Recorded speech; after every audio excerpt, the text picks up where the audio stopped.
Shalom TV's exclusive television coverage of Israel in turmoil is made possible in part by Barbara and Arthur Wernicke, Gwen and Ken Asher, Edith Sammers and Ed Smith, Mimi and Saul Cohen, Eleanor and Mort Lowenthal, Joyce and Robert Selig, and Naomi Vilko, MD.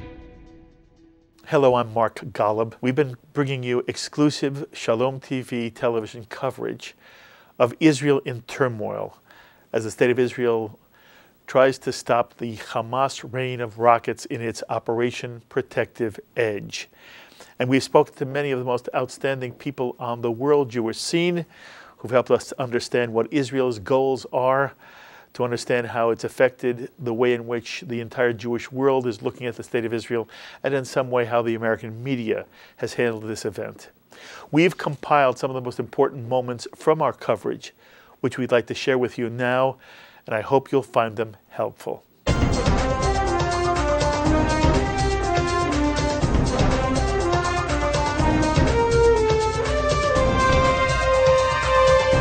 of the most vocal of all Israeli columnists in Israel is Jerusalem Post columnist Caroline Glick, author of the controversial book entitled The Israeli Solution, a One-State Plan for Peace in the Middle East. Caroline, thank you so much for joining us on Shalom TV. My pleasure. Thanks for having me on your program. We haven't talked at all, Caroline, since Operation Protective Edge began. I just want first your sense of whether you think it's being successful. Has it gone the way you would have wanted? How do you assess it overall? Well, I think that Israel is facing incredibly difficult conditions, both militarily and diplomatically, and that it's playing its limited cards extremely well. But it is a very, very complicated environment right now that Israel is operating in. In large part, one of the main contributing factors to the complexity is the fact that the United States is siding with Hamas against Israel. And the absence, not only the absence of active American support diplomatically, but the absence of that and its replacement by American support for Hamas's demands of Israel and Egypt has really not only complicated matters, but has made the situation unprecedented in its level of complexity and the challenge that it presents to Israel. I want to first ask you to explain more what you mean when you say that you feel the United States is siding with Hamas. In what way do you see that happening? Well, last Friday night, John Kerry submitted to Israel a draft ceasefire agreement, and the ceasefire agreement that he submitted was Hamas's ceasefire agreement. It included every single one of Hamas's demands against Israel, and most importantly, opening up Gaza's borders with Israel and Egypt and the Mediterranean Sea in order to enable Hamas to resupply and receive money. And Israelis were just in shock. I mean, the cabinet was in a state of shock when it received this draft ceasefire by the Americans, although they shouldn't have been in shock because the week previous to that, the Americans worked with the Qataris and the Turks to scuttle Egypt's early ceasefire deal, which would have blocked Hamas from gaining anything, and for their aggression against Israel, and again served as a facilitator of Hamas and diplomatic support for their terrorist demands against Israel. And so, but a week ago, when the Israeli cabinet rejected Hamas terms, the American media really attacked Secretary of State Kerry for having adopted them as America's position, and attacked him for being incompetent, and attacked him for alienating America's allies in the Arab world and in Israel. And they sort of went to ground for a week, and then today it was reported that the United States is doing the exact same thing that it had been doing previously, which is that there are ceasefire talks under the aegis of the Egyptian government going on in Cairo right now, and Qatar and the United States are again teaming up to try to scuttle the Egyptian ceasefire by offering a ceasefire terms of their own that are more amenable to Hamas's demands against Israel. And this is the third time now that the United States has been doing this, and what it shows is that it wasn't an innocent mistake by Kerry either the first time or the second time. This was part of an overall American strategy in this war that places the United States squarely on Hamas's side against Israel, which is why the United States has only one policy in this war, which is to force Israel to accept Hamas's ceasefire terms, which would render Hamas, would grant it a strategic victory over Israel and would really, really, really hobble Israel's defenses in the long term, and even in the short term, and it's an absolute disaster. So that's what the Americans are doing. And I would also add, when you talk about the media hostility towards Israel, that yesterday we saw two instances, just alone, of senior American officials fanning the flames of anti-Israel public sentiment on television. First, State Department spokesperson Jen Psaki attacked Israel for supposed death of children in an Israeli airstrike against outside of a UN-run school in Rafiah in southern Gaza. That's right. But the fact is that footage of the dead showed that only one of the people who were killed in the bombing was a child. The rest of them were military-aged men, meaning that Israel had used minimal force. Israel had almost only attacked terrorists. And yes, any child killed in hostilities is a tragedy, but this child, like all the children in Gaza, were killed by Hamas, which is using them as human shields.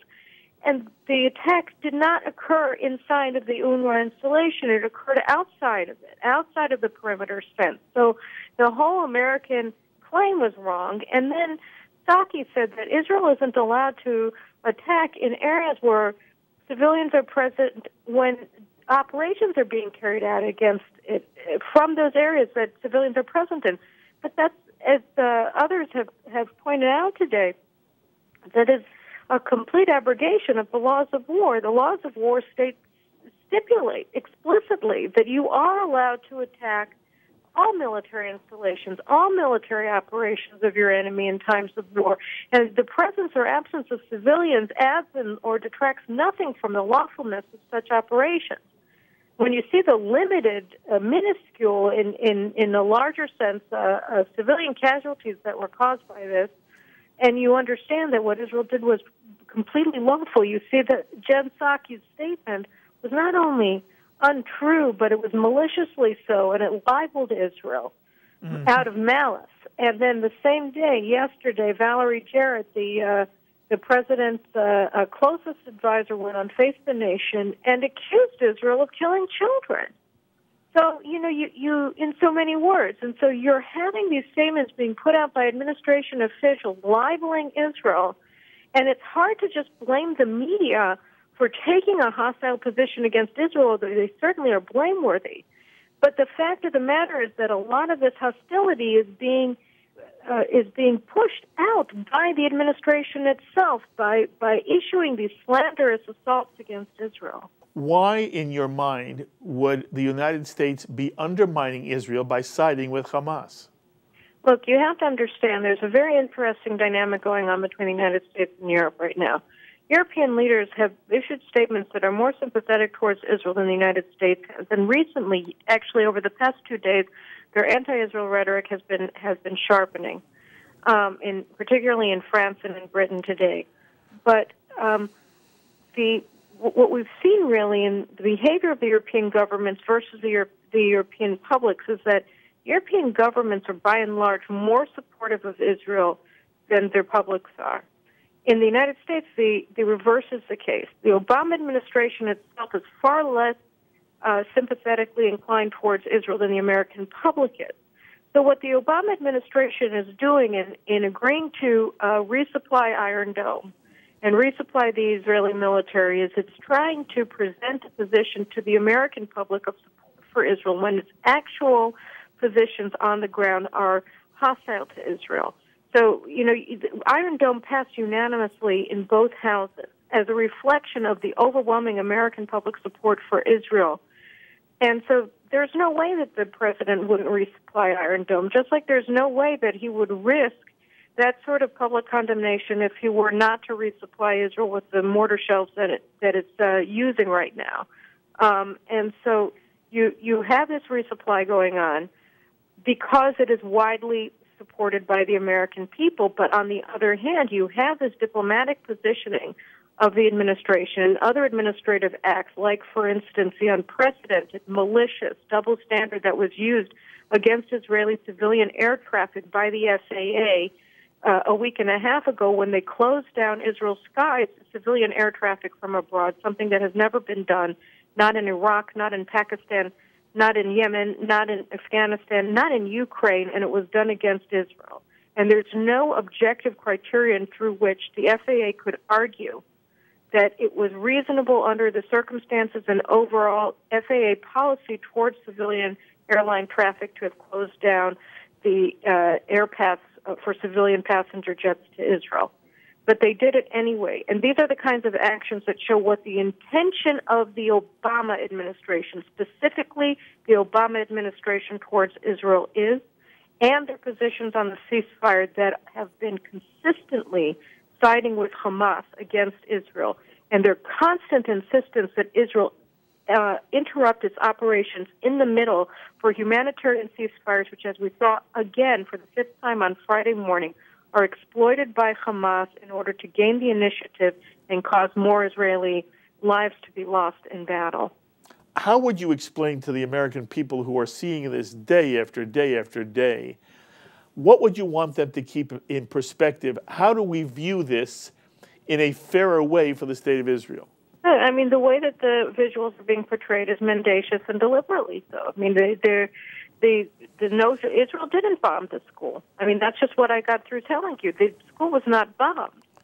Israel attacked Hamas terrorists that were operating next to the school, which was an act of perfidy. It was a war crime. It was a war crime. What they did was a war crime. Israel was acting lawfully when it attacked them and when it killed them in combat operations. And the fact that they had a civilian with them outside of the school when Israel used minimal force in order to neutralize the threat that they manifested to Israel's security, that is the fact. Yes. That is the fact. Now, yes. If people, want, what can I tell you? You can lead a dog to water, you can lead a horse to water, you can't make it drink. Right. Is Joe Scarborough, has he never read a poem? Is he incapable of abstract thought? Is he incapable of a complicated understanding? Can you not explain to him a set of circumstances and have him be able to understand it rationally? Is he so moved by emotions that he has the sophistication of my 5-year-old son? Is that what you're telling me, that he's an idiot?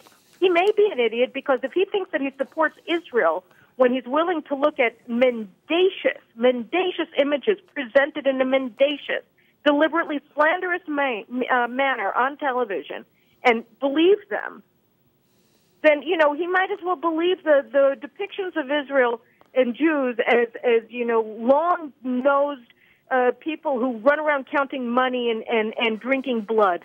Because that's the level of sophistication of the images that he's seeing right now. And the fact that he can't distinguish between them and the truth is really a very sad commentary on his intelligence, not on the morality of the state of Israel and our military in this operation. Good for you. It just shows that this world is not only upside down, but that anti-Semitism is coming roaring back. And the reason that Israel was established was to protect Jews from this. And that's exactly what we have to do, period, full stop. Caroline, I love speaking with you, and I love the fact that you have a platform here on Shalom TV. I still really hope one day, and I know how busy you are, as you pass through the New York area, you'll come and sit with me at this table. But I appreciate your perspective. I appreciate the time. I wish you kol tuv v'hatzlacha, and I will continue to reach out to you, whether it's on the phone or in person. And I thank you very much for being part of Shalom TV. Well, Mark, I hope very much that I'll be able to come and join you in your studios in Fort Lee after Israel has won this war and the American government has come to its senses. So thank you very much, and thank you to all of your viewers for their support for Israel. Thank you, sweetheart. You be well. Have a safe trip home. Nesiya Tova. David wrote, first of all, thank you so much for making some time for us here on Shalom TV. I appreciate it, Mark. Thank you very much. Thank you. David, the first question is, as far as you're concerned, as you said at the United Nations, where does the ceasefire stand at the moment? Well, we'll have to see. Until now, we said always that a ceasefire, it seems, with Hamas is that we seize and they fire. To what extent now do you think the Israeli government believes Hamas and Gaza can be demilitarized? Well, first of all, I must tell you, Mark, it's amazing. Saying the word demilitarization of Gaza in the UN sometimes seems to me as if I'm saying a four-letter word. Yes.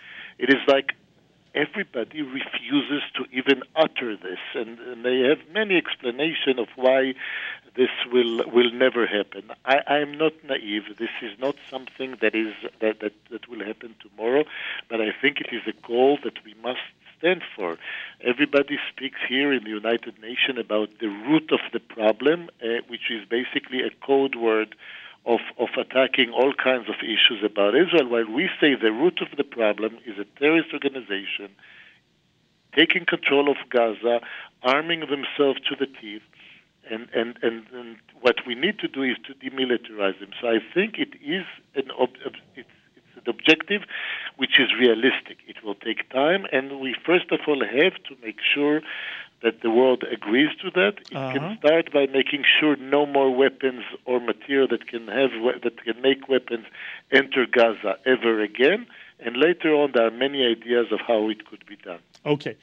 One of the things that I don't hear people explaining, and maybe you can, or maybe, David, there's just no answer.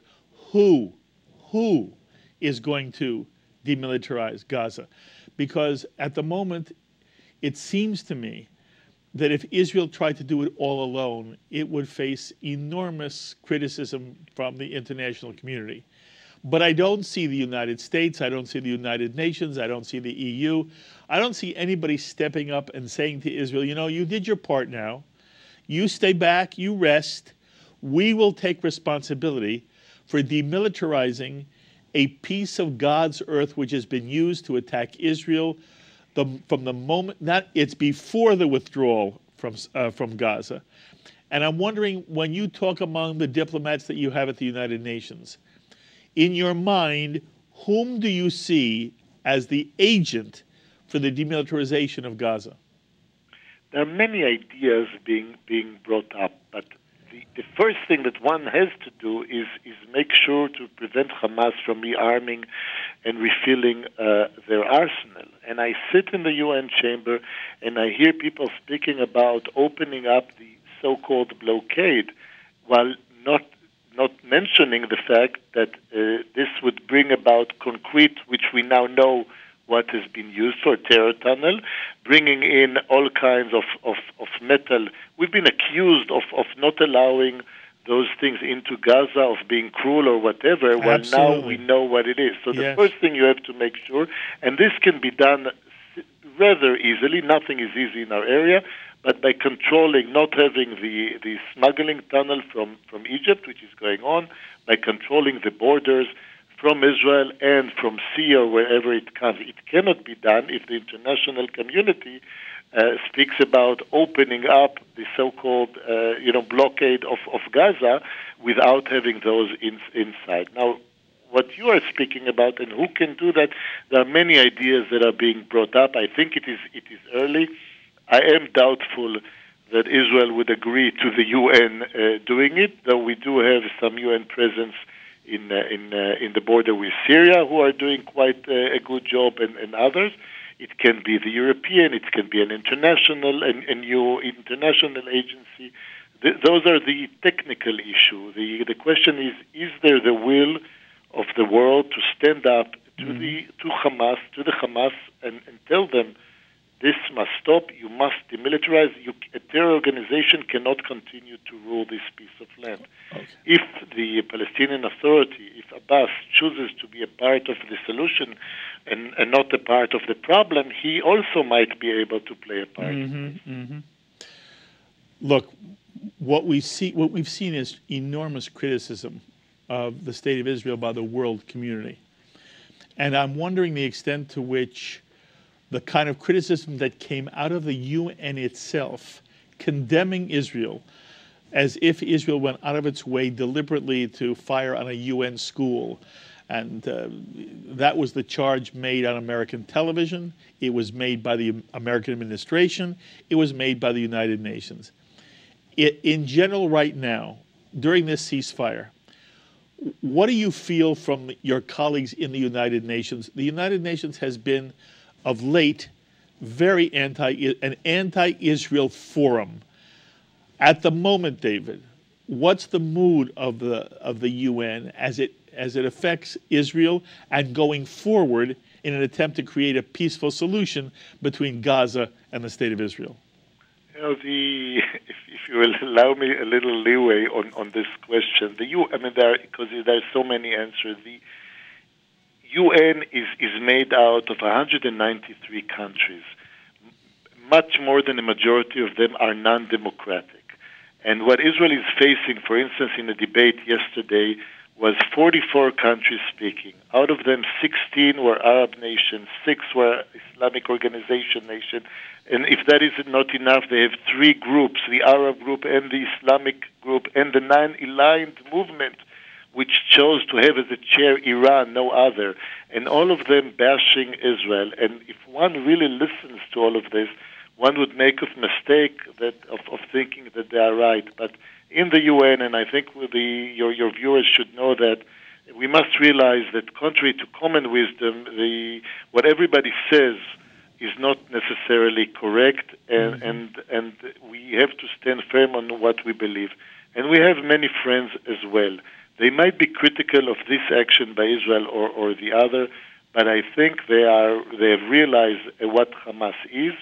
And they realize that in order to find a real solution to the issue, we need international positive involvement, and we need to say no to terrorism. Okay, I hope that what you are describing comes to pass. I think you are, by the way, I don't know this, you sound more optimistic than I am, but I would trust any optimism that you bring much more than, the kind of outside the room view that most Americans have as they watch television and talk to people in the street. Look, one of the other things that we hear now, and what I feel has happened, David, I want you to tell me whether you think I'm right. The moment the fighting stopped, the perspective changed in the American media. Instead of bashing Israel for harming and killing civilians and children, the discussion turned to, well, this was really Israel's fault. Israel has blockaded Gaza. Israel is still occupying the West Bank.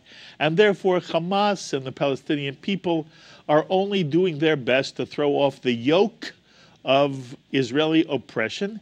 And what do you expect from them? And although the war was tragic, it really was Israel's fault. So I want you to speak first to the reality of the blockade of Gaza and whether Israel is imprisoning the Palestinian community in Gaza. Yesterday we marked Tisha B'Av, the National Day of Mourning and commemorating a chain of Jewish tragedies, and for thousands of years. And though it is different, I think the American public and your viewers should always realize that Israel still has enemies, very cruel enemies that might be different from others, but their aim is for Israel to disappear. And what you have spoken about, and certainly in America, this is not the majority, far from it. The support of the American public and administration is robust and strong. Absolutely. But we see people who are thinking as you, and this is amazing to me. I mean, I was in Israel when all of this started. My 4 kids were in Israel during the whole conflict. The government was criticized for doing nothing while missiles kept on falling on Israel. We have no ill feeling toward the Palestinians in Gaza. We actually wanted Gaza to succeed. It was of our interest. We left Gaza. We uprooted the settlements. How many times have you heard this saying, it's all about the occupation, it's all about the settlements? We uprooted all of those settlements. Very painful ordeal. We left Gaza not to return, and Gaza is running after us with missiles. So we agreed to every ceasefire, even when we knew that the tunnels are still there, and Hamas decided not to, and agreed today to a ceasefire they could have agreed to 3 weeks ago. How many casualties would have been saved by doing that? You're absolutely right. You know, David wrote, this is the first time you and I have spoken. You're a wonderful person. I would love to speak to you more. I appreciate the time you've given us, and I hope you'll let me call you again. I would love to, and thank you for all you do. We really appreciate it. Thank you, my friend. Kol tuv v'hatzlacha. We'll talk soon. Toda rabba, toda rabba. B'vakasha. And so I'm pleased to have on our phones from Israel right now one of Israel's leading television and print journalists, the anchor of one of Israel's most watched television magazines, seen on Channel 10 throughout Israel every Friday night, Alon Ben David. Alon Ben David. Alon, thank you so much for joining us on Shalom TV. Thanks for inviting me. So, Alon, I trust you have a sense of how much of the American media has just been crucifying Israel. And I'm wondering, to what extent has the war in Gaza been portrayed, how has it been portrayed in Israel? And what's your sense of the way, in general, European and American media have handled the war as opposed to how you've handled it in Israel? Well, I'm afraid that the perception in most of the Western world is very shallow. I think that the war here is perceived as a necessity, as something that we went to without any choice. I think Israel demonstrated time and again it has no interest to go into a military campaign into Gaza. However, as the rockets kept being fired out of Gaza on our kids and our parents, at the end of the day, Israel had no choice. And when you conduct a war in a completely civilian environment, when your enemy is using civilian homes and kindergartens and schools and clinics and hospitals as military positions from which they fire on you, then yes, there will be civilian casualties, and I'm afraid that's what Hamas wanted to begin with. Hamas knew that they will be able to amass international public opinion against Israel if there will be a large number of civilian casualties, and there's no way to fight this war without causing civilian casualties. So basically, I think that that's the perception in Israel. But I can say that I'm not sure that the Israelis are surprised that they're not getting any understanding. Yes. I think that they quite got used to it. Yes. So, Alon, what's this war meant for Prime Minister Netanyahu's popularity and standing with the Israeli people? I think the Israeli people hasn't made up their mind about his conduct during the war. Really? Public opinion surveys are divided on that. Basically, we went to this operation with the widest consensus that I can recall in the Israeli society. It's quite known that two Jews cannot agree on one thing. In this case, we had 90% of the Israeli public totally supporting going into war against Gaza in the last 3 weeks. Now, I think that there's a wide sense of a miss in that respect, because the military operation was quite limited, despite the vast damage that you see and the destruction. Eventually, Israel was the only objective was to destroy the terror tunnels coming out of Gaza and exact a price from Hamas. And I think many Israelis were hoping that this war would eliminate the hostilities from Hamas to forever. And they were expecting the IDF to get a more decisive outcome against Hamas. But Netanyahu didn't order that. He didn't ask for it. And I think that the public is divided. Half of them believe that he managed it very smartly. The other half believe that he should have conducted it more fiercely. Very, very interesting. I want to make sure our audience understands. The people who at the moment may be critical of Prime Minister Netanyahu are critical of his not going far enough, not willing to, in essence, try to destroy Hamas even further, despite, Alon, the international outcry that Israel was, guilty of all kind of war crimes. There is a significant portion of the Israeli people who still felt, despite the PR banging you were taking, it was necessary for Israel to go further. Do I have it correct? Absolutely. I have respect for the international public opinion, but when someone is firing rockets at my baby girls, I'm losing any interest in what the world thinks about me. And my aim is to eliminate this threat and remove it from my kids and from my older parents. And they were firing at civilians for quite a while. And for quite a while, Israel said, we are willing for a ceasefire. We're willing to stop. We don't want to continue. And they kept firing. And at the end of the day, you got to do something. So I think that a large part of the Israeli society, according to a poll that we released today, I think it was 42%, believe that we should have gone for a deeper and more decisive military operation against Hamas, one that would eliminate the rule. Yes. Now, I asked this question of Paul Hurston a moment ago. I want to ask the same question of you. Do you expect, A, the ceasefire to hold, and B, if this is the end to the war, do you expect there to be no more rocket fire from Hamas? Well, my answer to this is I think we have a fair chance that the ceasefire would hold, that Hamas would hold their fire for a while now. And when I say for a while, I mean in terms of years and not months.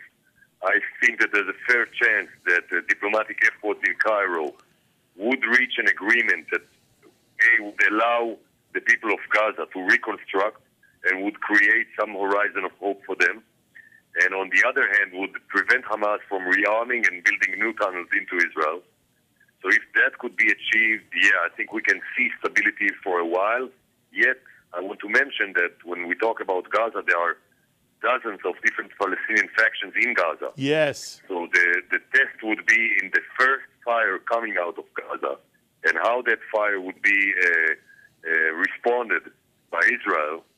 That would be the first test. Because if we're going to accustom ourselves to this rain of rockets coming on our villages and towns in the south, then this ceasefire would not hold long enough. I understand. So I think that we have a good reason to be hopeful today, but we have to stay aware of the threat and be ready to respond immediately if the calm would be breached.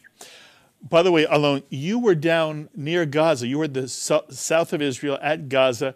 Were you able to talk to Israeli soldiers who were in Operation Protective Edge? Can you give us any sense of the mood? Absolutely. I was embedded as well with them. You were. Were you in Gaza? Yeah, I was with them during the fighting. Well, kol hakavod to you. I assume, by the way, I was going to say, I don't know whether the word scared is a word that an Israeli journalist knows. We would only imagine that Let me tell you something about that. I've been covering Israel wars in the last 3 decades. This is the most complex scenario our troops were ever forced to encounter, really. And, we've been looking with the older people, we've been looking at this Generation Y or Z, with a twisted look, and they were amazing. What they had to confront and the kind of dilemmas that they were facing, fighting in a completely civilian environment, having the enemy surprising you from 300 degrees in 3 dimensions, coming from the ground, coming from the floor, coming from everywhere. Those soldiers did an amazing job, really. And I know, and I'm not taking any lightly the damage that was caused to Gaza. And I feel for the people of Gaza who suffer so much because of the leadership. And to some extent, I do hope that the people of Gaza would be able to restrain Hamas from not dragging the whole Gaza Strip into another devastation again after 3 times that they brought devastation to Gaza. I think it's time for the people of Gaza to tell Hamas enough. We've been enough. We had enough with these wars that are leading us nowhere. Stop the rocket fire and let us live our life. So I want to give you a chance, Alon. You answer those who are so critical of Israel in America. And this is what they're saying, Alon. They're saying that even though Israel was justified to try to put a stop to Hamas rocket fire, the way in which Israel killed Palestinian civilians, children, 5, 6, 7, 8-year-olds, was unnecessary and was calculated by Israel, and that Israel deserves condemnation. The State Department of the United States condemned Israel for the destruction of a UN facility in which Palestinian civilians were killed. What would you want Americans to understand about the position Israel was in during Operation Protective Edge? I've seen dozens of launching places, launching grounds that Hamas has built next to clinics, to hospitals, to schools, to kindergartens. And those launching pads were used to fire at us, at civilians. And Israel still didn't attack them because it understood that the damage and there would be a large number of civilians hurt if they would strike them. So we continued. For example, I saw 8 launchers attached to a UN clinic in Bet Hanun. And that clinic was firing at us for 2 weeks and firing rockets at Tel Aviv. And we still didn't strike it despite the fact that we saw the launching pod. And we didn't do that because we realized that there were civilians there.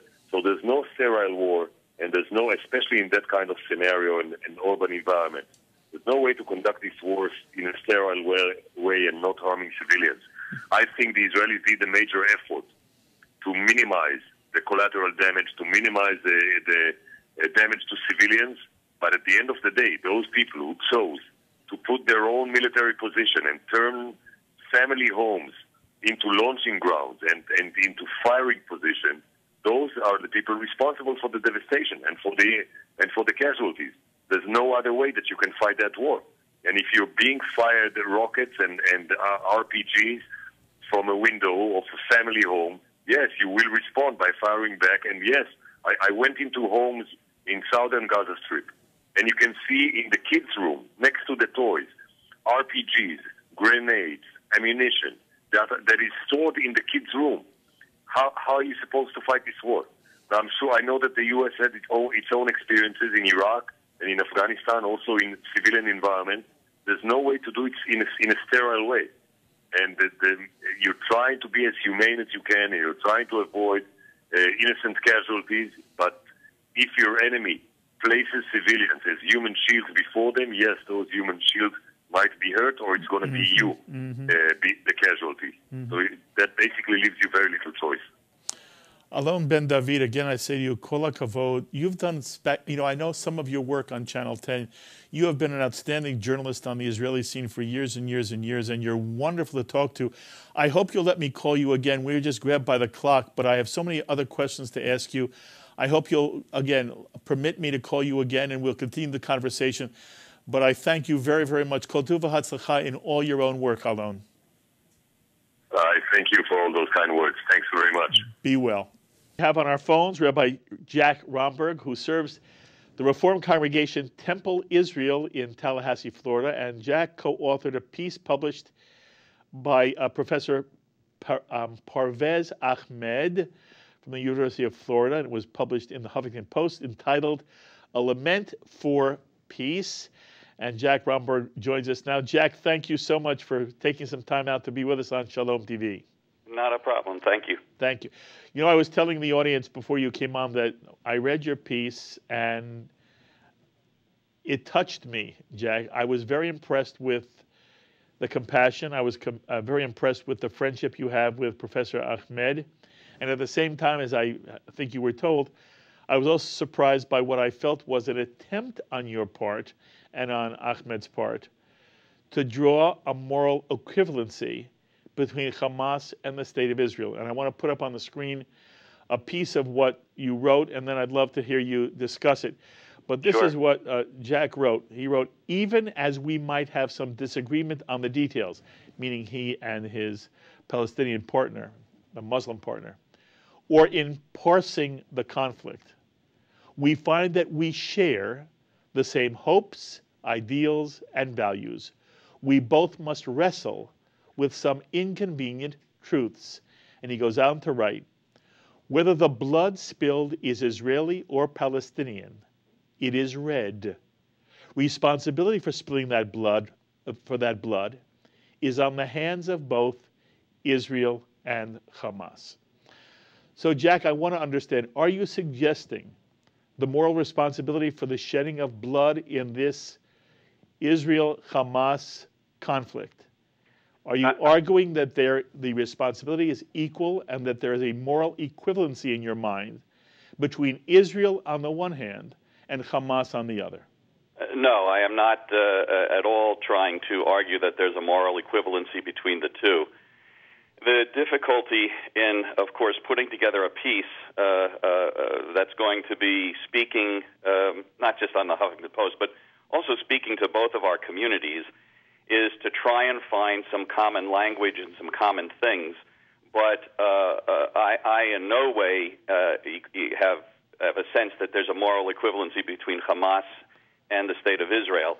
We were simply trying to convey that there is no difference between the shedding of blood, be it Israeli blood or Palestinian blood, that it is tragic when civilian Palestinian blood is shed, and it is tragic when Israeli blood is shed. But in no way was I endorsing or trying to endorse some kind of a moral equivalency between Hamas and the State of Israel. I understand very clearly, and I write about it. You know, I've been writing about it rather frequently in the last couple weeks on my personal blog for the congregation, that Hamas reflects a very deep hatred of Jews, not just about the State of Israel, but a hatred of Jews. And by the way, my friend Parvez understands that as well. But as I said, we were putting together a piece that was going to speak to his community, to my community, and trying to find language that would convey our deep sense of sorrow over the shedding of blood, and our desire that the cycle of violence would somehow come to a close. Bowie, I appreciate what you've just described is so honest. And I imagine myself sitting with a very good Muslim friend, and now trying to write a piece that would, as you say, appeal to and touch and move both a Jewish reader and a Muslim reader. The reality, however, is, and I don't know how this happened, Jack, you ended up publishing your piece on the Huffington Post. This had nothing to do now with your congregation or with any community that your Muslim friend is involved with. And I'm going to put up another paragraph. And again, I want you to clarify, although I think I understand now I understand the dilemma you had, and the question is, in retrospect, do you feel you handled the dilemma properly, or are you either unwittingly, and I think it's unwittingly, did you unwittingly mislead your audience? Here's something else you wrote. You wrote that despite our obvious deep connections to different sides in this conflict, we both are appalled by the never-ending cycle of violence. We are both tired of narratives that cast one side as good and the other side is evil. And you also wrote, most importantly, both sides need to not cheer the death and destruction of the other. So, Jack, are you suggesting that Israelis cheer the death and destruction of Palestinians?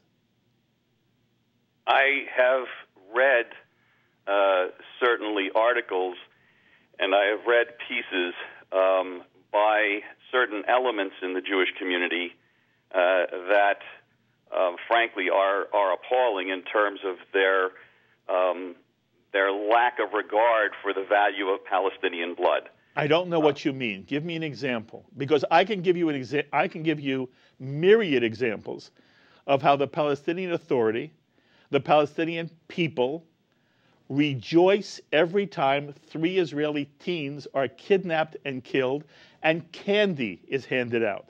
Have you ever heard of Jews handing out candy and rejoicing when some Palestinian dies? No, have you ever heard of that? Of course not. The difference between the way the State of Israel handles the crazies in our society and the way the Palestinians lionize those who are killing Jews is so radically different.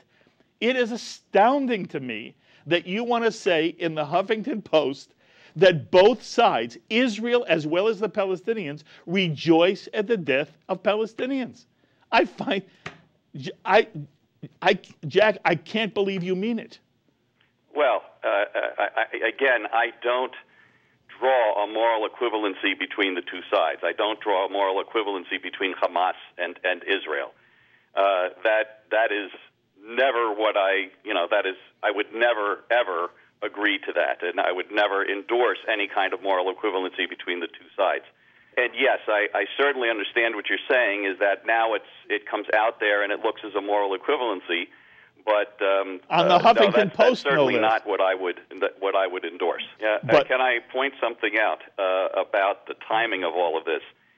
And I kind of thought this might come up, and we probably would have put something a little bit different in the article if it would have been written even a day or two later. I understand.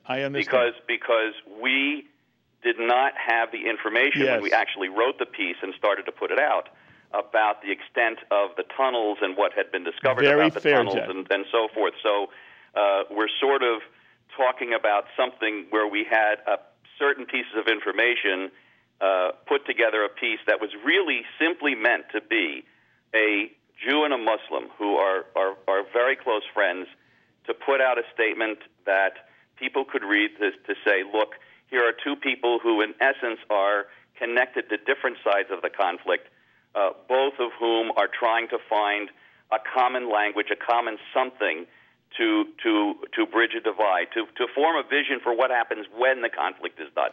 That really is it in a nutshell. Okay, and I want to make it clear once again, because although I am challenging some of the things you say, right, I was moved by your piece, and I will ask anybody here to read it. It's still available on the Huffington Post. And what I liked about the piece was there was a clear, I hope I'm not reading more into it than I should. I felt there was a profound friendship here, which suggested to the reader, suggested to me, that if the world were filled with, you and your Muslim friend, if the world were full of you, there would be no conflict.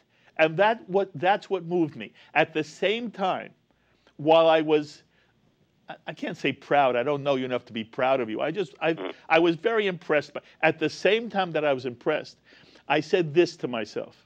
Here's a very idealistic guy. He happens to be a rabbi. I believe it's because you're a human being. You're a very lovely human being who wanted to say something conciliatory and to put your arm around a Muslim and say, here you've got a Jew and a Muslim, and we want to live together and work this out. At the same time, what you ended up doing was terribly critical for the state of Israel, because what your piece does in every single paragraph is equate Israel with Gaza in terms of Israel and Hamas. And it's not, by the way, it's not about Israel and the Palestinians. You go so far as to say it's between Israel and Hamas. And I want to read one more piece for you, because I'm very glad you have a chance to respond. The comment you made a moment ago about how you wrote it before the tunnels is a very important and very real piece. But I want to read one more line here, because again, I want to know whether this is what you mean. Both of us believe, you write, that peace will come to the Middle East only when all sides love their own more than they hate their adversaries. Jack, do you believe Israelis hate Palestinians more than they love fellow Israelis? No. Then why do you say it as that was absolutely a piece to try and again just kind of create a sense of focus. Do what's right for ourselves. Do what's right for for our own people, and stop the hatred. And as I've said, when you're doing a piece with somebody else, you do a lot of back and forth, and you do a lot of word parsing. And that's what we're coming down to, is we're parsing words. No, we're not. I have to point out things that you didn't say that are in the piece, which people should read, which is that a piece that a Muslim friend of mine has signed on to, condemns Hamas, points out the use of civilians as human shields, points out that they have completely failed, that they were given the chance upon being elected to rule in Hamas. They were given the chance with some infrastructure and some tools to create something positive, and that they have failed completely. And I think that to have, if we're looking at it as Jews, that and supporters of Israel, that if we have a Muslim agreeing with those statements, that's a huge accomplishment. You're you're right. It's an enormous strength of your piece. And the only thing I'm saying to you is, it came at a cost that I don't believe is honest for you. Because what you had to do to write this piece that condemned Hamas appropriately was to also slam Israel, as if everything Hamas does, Israel does also. That's what your piece says, including the fact not that Palestinians have to learn to love their children more than they hate us, but Jews have to learn the same thing. Israelis have to learn the same thing. And you didn't mean that. And your entire piece is riddled with concessions you make as if Israel is no less guilty than Hamas. And in this instance, and we just had Ari Shavit on it. In 1 second, I'm going to play this little clip. Ari Shavit, who wrote My Promised Land, he is perhaps he's the leading author right now in the Jewish world. He's a major journalist, one of the major journalists in Israel. He writes for Haaretz. He was on Shalom TV last week. And in fact, what we'll do is we're going to play for you. It's about, 20, 30 seconds. I want you to hear what Ari Shavit says about whether this is a black and white situation, good and evil. And you and I know, Jack, there are very few things in life that are black and white, good and evil. Here's what how Ari Shavit describes not the Israeli-Palestinian conflict, but the Israeli-Hamas conflict. Let's play that. In this instance, is it black and white for Ari Shavit? Well, again, it's important for me. It is in one way, but it is important for me to make the distinction. So in a day like today, when 15 people died in this school, this UNRWA school, and in these days, when hundreds of Palestinians get killed, among them women and children, I feel for them. I cannot turn my eyes away from that. My heart goes out to the victims of this horrible violence, of this horrible tragedy. And my empathy is, I have deep empathy to the Palestinian people. But I make a very clear distinction. The Palestinians themselves are the victims of this evil regime. So when it comes to the conflict between the Israeli democracy and this fascist religious organization called Hamas, it is black and white. And that to me is how I see it, Jack, that in this particular instance, it's black and white, and what your piece does in a valiant effort to show a certain kind of common unity here between Muslim and Jew, between, in essence, Palestinian and Jew. What you did was you trivialized the state of Israel and tried to describe the Jewish people and the state of Israel as if they are no different than Hamas. And as I talk to you, that's clearly not what you were aiming to do. No, it's not what I was aiming to do. The only thing that I will add is, and I know that you are a rabbi as well, so you've studied the tradition certainly as much as I have, that you know that the concept of a hate isn't necessarily one in which you intend a wrong, but yet a wrong happens. And I would be the first one to say that certainly Israel does not intend to be murdering Palestinians, that's an unintended consequence from something that they're forced into. However, I would also add that because there is not an intent, it doesn't absolve us of responsibility. And we still have to look at ourselves and our actions and the things that lead up to the situation and determine, did we have a hand because of something we missed or something we didn't do? Did we have a hand in creating the situation, even if there was no intent on us? And there is where the moral equivalence or the moral inequivalence is so obvious, and that it is the intent of Hamas to destroy Israel. It is not the intent of Israel to destroy the Palestinians. However, because of unintended actions or unintended consequences of actions, as a Jew, as a rabbi, as somebody who deeply loves Israel and has been there many times and has lived there for a year and feels deep connection to Israel, I grieve over the fact that we do have to examine what part of it is our responsibility. Look, I want to choose my words well. On the one hand, I don't disagree with the concept that you just articulated. I think you and I would disagree about whether intent is a factor that is taken into account by the Jewish tradition.